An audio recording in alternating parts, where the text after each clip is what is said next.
నమస్తే, welcome to 929 TV. నేను ప్రియాంక. ఒకప్పుడు మన సంపద అంటే భూములు, బంగారం, నగదు, వ్యాపారాలు అని భావించేవారు. కానీ డిజిటల్ యుగంలో మరో కొత్త సంపద పుట్టుకొచ్చింది. అదే డేటా. నేడు మన పేరు, ఫోన్ నెంబర్, ఇంటి చిరునామా, బ్యాంక్ వివరాలు, ఆధార్ నెంబర్, ఆన్లైన్ షాపింగ్ చరిత్ర, సోషల్ మీడియా అలవాట్లు, లొకేషన్ సమాచారం వంటి వ్యక్తిగత వివరాలు కూడా విలువైన ఆస్తులుగా మారిపోయాయి. అందుకే ప్రపంచవ్యాప్తంగా data is the new oil అనే మాట ఎక్కువగా వినిపిస్తోంది. అయితే ఈ డేటా తప్పుడు చేతుల్లో పడితే ఏమవుతుంది? ఇటీవల దక్షిణ కొరియాలో జరిగిన ఒక భారీ డేటా లీక్ ఘటన దీనికి స్పష్టమైన ఉదాహరణగా నిలిచింది. దక్షిణ కొరియాలోని అతిపెద్ద ఈ కామర్స్ సంస్థలలో ఒకటైన కూపాంగ్ పై అక్కడి personal information protection commission record స్థాయిలో 423.6 బిలియన్ ఓన్లు అంటే సుమారు $400 మిలియన్ పైగా జరిమానా విధించింది. ఇది దక్షిణ కొరియా చరిత్రలో డేటా లీక్ కారణంగా విధించిన అతిపెద్ద జరిమానాగా నిలిచింది. ఈ ఘటనలో 3.75 కోట్లకు పైగా వినియోగదారుల వ్యక్తిగత సమాచారం బహిర్గతమైంది. బాధితుల పేర్లు, ఫోన్ నెంబర్లు, డెలివరీ చిరునామాలు, కొనుగోలు చరిత్ర వంటి సున్నితమైన సమాచారం లీక్ అయిందని అధికారులు గుర్తించారు. ఇది దక్షిణ కొరియా మొత్తం జనాభాలో సగానికి పైగా ప్రజలను ప్రభావితం చేసిన ఘటన. దర్యాప్తులో బయటపడిన వివరాలు మరింత ఆందోళన కలిగించాయి. కంపెనీ భద్రతా వ్యవస్థలో సరైన రక్షణ చర్యలు లేకపోవటం, యాక్సెస్ కంట్రోల్ లోపాలు, సెక్యూరిటీ కీలు సరిగ్గా నిర్వహించకపోవటం వల్ల ఈ భారీ డేటా లీక్ జరిగిందని అధికారులు పేర్కొన్నారు. అంతేకాదు, వినియోగదారుల అనుమతి లేకుండా కొంత సమాచారం సేకరించినందుకు అదనంగా మరో 201 బిలియన్ ఓన్ల జరిమానా కూడా విధించారు. ఈ డేటా లీక్ 2024 జూన్ నుంచే ప్రారంభమై ఉండొచ్చని, విదేశాల్లో ఉన్న ఒక సర్వర్ ద్వారా హ్యాకర్లు ఈ సమాచారాన్ని యాక్సెస్ చేసినట్లు అనుమానిస్తున్నారు. మొదట కంపెనీ కేవలం 4,500 అకౌంట్లు మాత్రమే ప్రభావితమయ్యాయని ప్రకటించింది. కానీ తర్వాత జరిగిన విచారణలో దాదాపు 3.4 కోట్లకు పైగా ఖాతాలు ప్రమాదంలో పడ్డాయని బయటపడింది. ఈ ఘటన అనంతరం కంపెనీ సీఈఓ పార్క్ డే జున్ తన పదవికి రాజీనామా చేసి ప్రజలకు క్షమాపణ కూడా చెప్పారు. అయితే కంపెనీ మాత్రం తమ వాదనలు, భద్రతా చర్యలను అధికారులు పూర్తిగా పరిగణలోకి తీసుకోలేదని చెబుతూ న్యాయపరంగా పోరాడతామని ప్రకటించింది. ఈ సంఘటన కేవలం కొరియాకే పరిమితం కాదు. ఇది ప్రపంచవ్యాప్తంగా ప్రతి డిజిటల్ వినియోగదారుడికి ఒక హెచ్చరిక.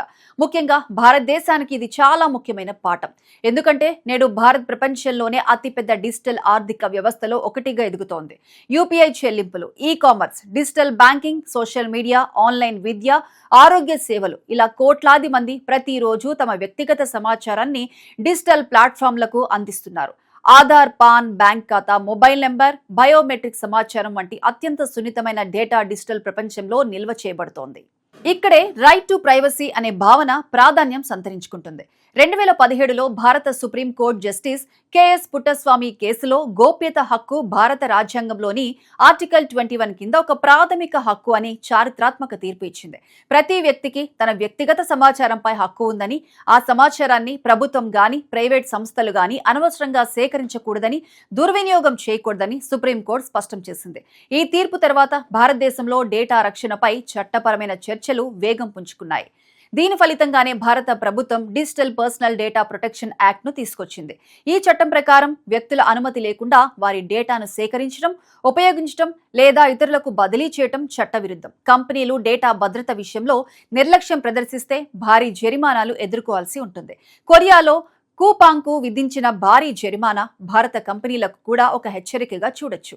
గత కొన్నేళ్లలో భారతదేశంలో కూడా అనేక డేటా లీక్ ఘటనలు వెలుగులోకి వచ్చాయి. కొన్ని సందర్భాల్లో కోట్లాది మంది వినియోగదారుల సమాచారం డార్క్ వెబ్ లో అమ్మకానికి పెట్టబడిందనే ఆరోపణలు వచ్చాయి.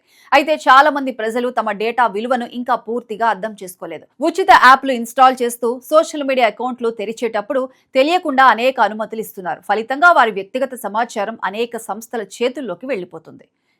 ఇప్పుడు ఏఐ యుగం ప్రారంభమవుతోంది. Artificial intelligence, machine learning, big data వంటి సాంకేతికతలు మన జీవితాలను మార్చేస్తున్నాయి. కానీ ఈ వ్యవస్థలన్నీ డేటా పైనే ఆధారపడి ఉంటాయి. డేటా ఎంత ఎక్కువగా ఉంటే ఏఐ అంత తెలివిగా పనిచేస్తుంది. అందుకే భవిష్యత్తులో డేటా భద్రత మరింత కీలకంగా మారబోతోంది. ఎందుకంటే ఒక డేటా లీక్ కేవలం ఒక వ్యక్తి గోప్యతను మాత్రమే కాదు, అతని ఆర్థిక భద్రతను, సామాజిక గౌరవాన్ని, వ్యక్తిగత స్వేచ్ఛను కూడా ప్రమాదంలో పడేస్తుంది. కాబట్టి కొరియాలో జరిగిన కూపాంగ్ డేటా లీక్ సంఘటన మనకు ఒక ఒక స్పష్టమైన సందేశం ఇస్తోంది.